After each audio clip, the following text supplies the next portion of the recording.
Bom dia, turminha do nono ano A, que é o professor Adilon Pimentel, professor de ciências de vocês. Estamos na nossa 26ª semana, hoje dia 10 de novembro. Vamos estudar o que, professor? Bem, eu vou repetir o slide da semana passada, já que não houve videoaula semana passada. E eu acredito que esse assunto ele precisa de uma explicação. Então eu vou responder as 3 questões do exercício da semana passada para ajudar a responder as 3 questões que nós vamos ver hoje, ok? Então eu vou tentar ser bem rápido, porque só semana passada, peço desculpas, porque 3 vezes que eu tentei gravar, faltou energia. E aí eu não consegui gravar. Hoje já é a 4ª vez que eu estou tentando gravar. É o povo ligando para mim. É tanta coisa que já está acontecendo aqui. É carro que chega buzinando aqui em frente aqui de casa. É carro de som que passa aqui de frente aqui. Já vai ter que parar de gravar. Espero que essa gravação agora dê certo em nome de Jesus. Vamos lá. Ligações químicas, os átomos dificilmente eles ficam sozinhos na natureza. Eles tendem a se unir uns aos outros, formando assim tudo o que existe hoje. Então os átomos eles não ficam só. Eles sempre têm que estar se ligando uns aos outros, com exceção dos gases nobres. Os gases nobres, eles por conta da configuração eletrônica que eles têm na última camada, eles não se ligam uns aos outros ou a outros átomos, certo? Então alguns átomos são estáveis, como é o caso dos gases nobres, um pouco reativos. Já outros não podem ficar isolados, né? Precisam se ligar a outros elementos. As forças que mantêm os átomos unidos são fundamentalmente de natureza elétrica e são chamadas de ligações químicas. É quando os átomos se juntam para poder se ligar uns aos outros. Toda ligação envolve o movimento de elétrons nas camadas externas dos átomos, mas nunca o núcleo. O que isso quer dizer? Quer dizer que um átomo nunca vai perder ou ganhar prótons ou nêutrons. Eu já falei isso várias vezes. Um átomo ele só perde ou ganha elétrons, certo? Então, se ele perde elétrons, ele vai ficar com mais prótons no núcleo, porque ele fica lá inalterado, mas vai ficar com mais prótons do que elétron, porque ele perdeu elétron, então ele vai se transformar no quê? No íon cátion. A gente estudou isso em aulas passadas. Se vocês tiverem dúvida, podem procurar lá no YouTube, que vai ter uma aula minha falando sobre os íons cátion e íons ânion. E quando ele ganha elétron, vai ficar com mais elétron do que próton. Então, ele vai ficar um íon ânion. Então, átomo nenhum perde ou ganha prótons e nêutrons. Os átomos só perdem ou ganham elétrons, que estão lá na última camada, a chamada camada de valência, né? De todos os elementos químicos conhecidos, apenas 6, os gases nobres ou raros, são encontrados na natureza na forma de átomos isolados. Os demais se encontram sempre ligados uns aos outros de diversas maneiras, nas mais diversas combinações. Por exemplo, água. Olha só, água. A água é formada por 3 átomos ligados uns aos outros, 2 de hidrogênio com 1 de oxigênio. Sal de cozinha, é o cloreto de sódio, formado pela união de um átomo de sódio com um átomo de cloro. A glicose, olha só a glicose. 24 átomos formam essa molécula, 6 átomos de carbono, 12 de hidrogênio e 6 de oxigênio. Então perceba, esses átomos nunca estão sozinhos na natureza, eles sempre estão ligados uns com os outros, ok? Com exceção dos gases nobres. E por que isso acontece? Por conta de uma regrinha chamada regra do octeto. Resumindo, o que é essa regra do octeto? A regra do octeto, octeto quer dizer 8. Os gases nobres, se você observar, com exceção do hélio, que ele só tem a camada K, todos os outros têm 8 elétrons na sua última camada. Isso dá estabilidade a ele, estabilidade eletrônica. E essa estabilidade eletrônica faz com que ele não necessite se ligar ao outro átomo.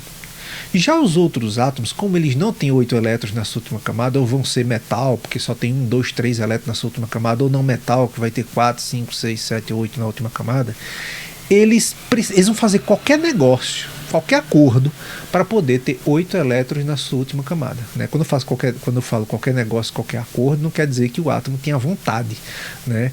Mas é uma tendência que ele tem, né? Todo jeito ele vai arrumar um jeito de ter 8 elétrons na sua última camada. Ou ele vai perder, ou ele vai ganhar, ou ele vai compartilhar, ele vai fazer alguma coisa para poder ter 8 elétrons na sua última camada, porque ele inveja, entre aspas, os gases nobres, porque os gases nobres têm estabilidade eletrônica. Então os outros átomos, para poder adquirir essa estabilidade eletrônica, se um átomo tem 2 elétrons na sua última camada, ele vai perder para que a próxima camada fique com 8. Se ele tiver com 7, ele vai ganhar 1 para ficar com 8. Ele sempre vai fazer algum negócio, certo? Então há 3 tipos de ligações químicas. A que a gente vai estudar hoje é a ligação iônica, que é aquela em que existe a perda ou ganho de elétrons, certo? Ligação iônica. A ligação covalente, a gente vai estudar ela, é sobre o compartilhamento de elétrons. Ninguém perde, ninguém ganha, eles compartilham. Na ligação iônica, alguém está perdendo e alguém está ganhando, né? Então é uma ligação iônica de íons. O nome já está dizendo, ligação iônica, íons, íons cátion com íon ânion. É a ligação metálica que a gente vai estudar, que são os átomos nêutrons e o neutro, né? E os cátions mergulhados em uma espécie de nuvem de elétrons, que a gente vai estudar depois isso. Ligação iônica. A ligação iônica é o resultado da alteração entre íons de cargas elétricas contrárias, né? Então a ligação entre ânions e cátions. É um metal com um não metal vai formar a ligação iônica, certo? Porque o metal tende a perder elétron e o não metal tende a ganhar. Como é o exemplo aqui do cloreto de sódio. O sódio, observa, ele tem 11 prótons, né? E fazendo a distribuição eletrônica camada K2, camada L8, camada M1. O que é que vai acontecer aqui? Ele é um metal. Já estou vendo que é um metal. Ele vai perder esse um elétron. E o que é que acontece? A próxima camada de valência se torna essa. Ele conseguiu imitar um gás nobre. Só que ele paga um preço por isso, né? Ele ficou com mais prótons do que elétrons. Olha aqui, ó, 2 com 8, 10. E quantos prótons ele tem? 11. Ele é um átomo que ficou mais positivo. Já o cloro, que tem 17 prótons, fazendo a distribuição eletrônica, 2 mais 8, 10, 17. Mas só que ele quer ser um gás nobre. Ele vai pegar esse elétron perdido aqui do sódio, que saiu do sódio, ele vai agarrar ele, vai pegar ele para si. E vai ficar com 8 elétrons aqui. 2 com 8, 10. Com 8, 18. Observe que ele tem 17 prótons e 18 elétrons. Ele tem mais elétrons do que prótons, então ele fica negativo. E o que é que acontece com elementos químicos com sinais, com cargas elétricas contrárias? Se grudam, né? Se atraem e formam uma combinação. Então o sódio fica mais positivo, o cloro fica mais negativo e aí eles se juntam, ok? Então aqui tem um exemplo do sódio com flúor, né? Perde um elétron, o sódio para o flúor fica mais positivo, o flúor negativo e assim eles se juntam, né? Aqui tem outros exemplos também de ligações iônicas, como por exemplo o cloreto de sódio, que eu já falei, o cloreto de magnésio, né? E cloreto de magnésio aqui formado por 2 átomos de cloro mais um átomo de magnésio, e o óxido de alumínio aqui formado por 3 átomos de oxigênio e 2 átomos de alumínio. Vamos lá, tem um exercício que a gente fez, na verdade um exercício que eu coloquei no slide para eu responder para vocês, para mostrar como é que faz essa combinação, né? Então veja só, eu tenho aqui um átomo de magnésio, então da combinação química entre os átomos de magnésio, que tem número atômico 12, e o nitrogênio, que tem número atômico 7, pode resultar a substância de fórmula qual? Veja só, qual fórmula vai ser empregada aqui, né? Porque observe, aqui tem 3 átomos de magnésio e aqui tem 2 de nitrogênio. Aqui tem 2 átomos de magnésio e aqui tem 3 de nitrogênio. Aqui tem 1 átomo de magnésio e 3 de nitrogênio. Como é que vai ficar? Vamos fazer a distribuição eletrônica. Magnésio. O magnésio tem número atômico 12. E o nitrogênio tem número atômico 7. Fazendo a distribuição aqui do magnésio, 2 na camada K, camada L 8, camada M vai ter quantos elétrons? 2 com 8, 2. Já estou vendo que é um metal, né? Vai perder esses 2 elétrons. E aqui o nitrogênio, camada K suporta até 2, camada L suporta até 8, mas aí eu vou colocar 5, que é para completar os 7. 7, né? Camada de valência 5. Veja só. Como é que eu vou descobrir? Perceba que o magnésio tem que perder 2 e o nitrogênio precisa ganhar 3. Como é que vai ficar essa combinação? Quantos magnésio vão ter que se unir a quantos nitrogênio para poder ter esse equilíbrio? Tem uma regrinha fácil que ajuda a gente a resolver esse problema. Faça aqui, ó, o magnésio junto com o nitrogênio, certo? Deixa eu colocar mais separado aqui para poder ajudar vocês a entenderem. Magnésio e o nitrogênio. Preste atenção aqui. Você vai olhar aqui no magnésio. Ele, veja só, se ele é um metal, ele vai perder. Quem é aqui, o nitrogênio não metal, ele vai ganhar. Então, olha, o magnésio vai perder porque ele é um metal. Como é que eu sei que ele é um metal e que ele vai perder? Porque ele tem 1, 2 ou 3. Se ele tem 1, 2 ou 3 elétrons na sua última camada, ele é um metal e vai perder elétron. O nitrogênio, ele tem 7, porque ele é um não metal. O não metal é aquele que tem 4, 5, 6 ou 7 na última camada. E todo não metal vai ganhar. Então, o magnésio perde 2. Se o magnésio perde 2, pega esse 2 que ele vai perder e coloque lá no nitrogênio. E o nitrogênio precisa ganhar quantos? Precisa ganhar 3 elétrons. Então, se ele precisa ganhar 3 elétrons, coloca os 3 lá no magnésio. 3. Você colocou a quantidade de elétrons que o magnésio tem que perder lá no nitrogênio.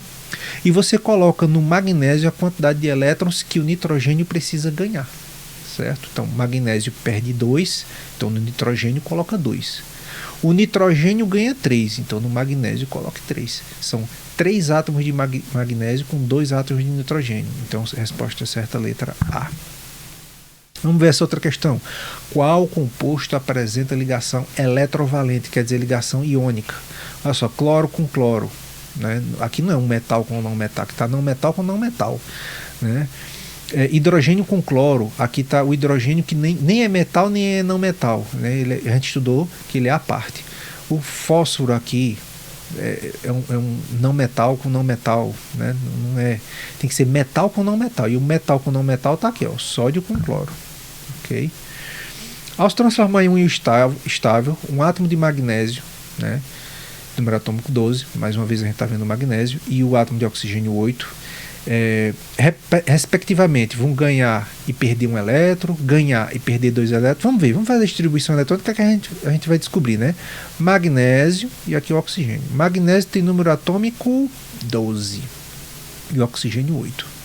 O magnésio, camada K, 2, camada L, 8, camada M, só sobrou 2 para completar 12. Então ele é um metal, vai perder.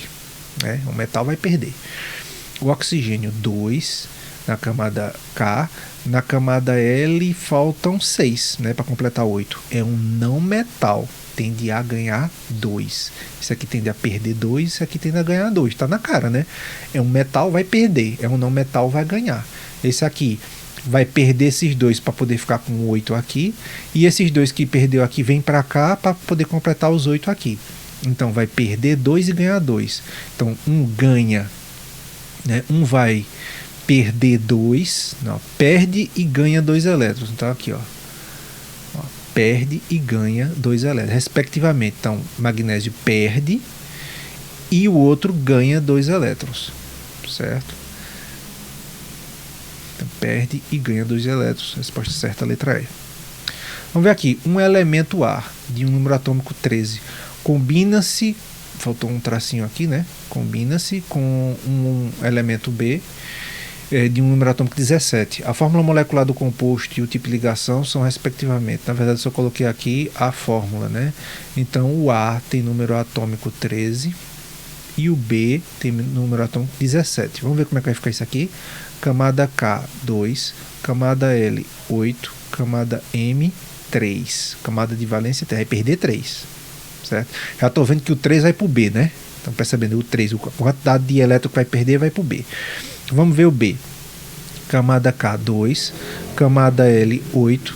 Camada M, 7. Vai ganhar 1.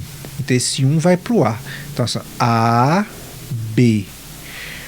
O A precisa perder ou ganhar? Perder quantos? Perder 3. Precisa perder 3. Não, 3 no B.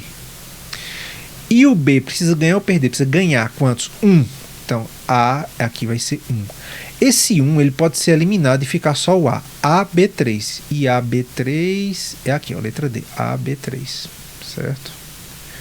Então, por hoje é só, pessoal. Espero que tenham gostado da aula. E tentem responder as 3 questões que eu coloquei hoje, baseado na explicação de hoje. Até a próxima semana, se Deus quiser. Tchau.